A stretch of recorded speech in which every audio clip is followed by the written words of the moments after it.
and I am a student of history, Islamic history especially, was on the Prophet, or Prophet peace be upon him, the State of Madina, which he created.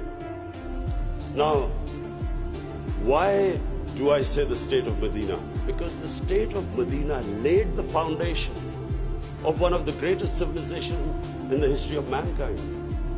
The principles that found the foundation of the State of Madina is what, for the next 700 years, was the greatest civilization on earth. And what were those principles? The State of Madina was founded on incredible principles of justice and humanity. It was the first time a welfare state was made, a state that took responsibility of the weak, what China has done right now. That was the State of Madina, where first time a state took responsible for its poor, its weak, its orphans, its widows. In the State of Madina, the first time pensions were created. Old people were also, it was a humane state. And secondly, there was justice, rule of law. These were the two main things. And the third thing, the Prophet of Islam, peace be upon him, made seeking knowledge a sacred duty. The word was that even if you have to go to China to seek knowledge, you must. Those days going to China meant not coming back. So the emphasis on seeking knowledge. For the next 700 years, all top scientists were Muslims. And that was the State of Madina. It laid that foundation.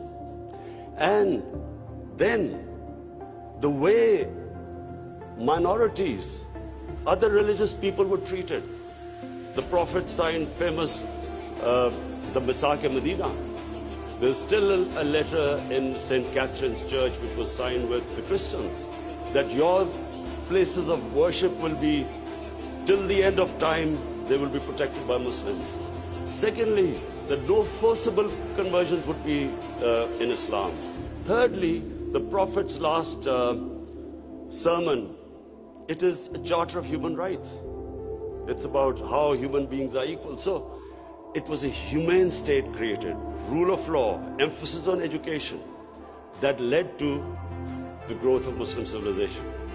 So this is, in Pakistan, we want the same basis of our state.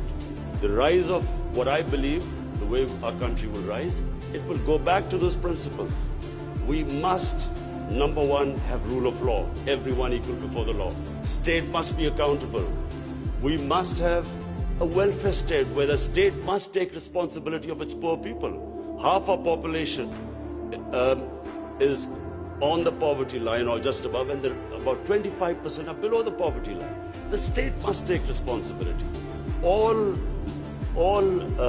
policies of the state must be, like in China, how do we lift the people from the bottom?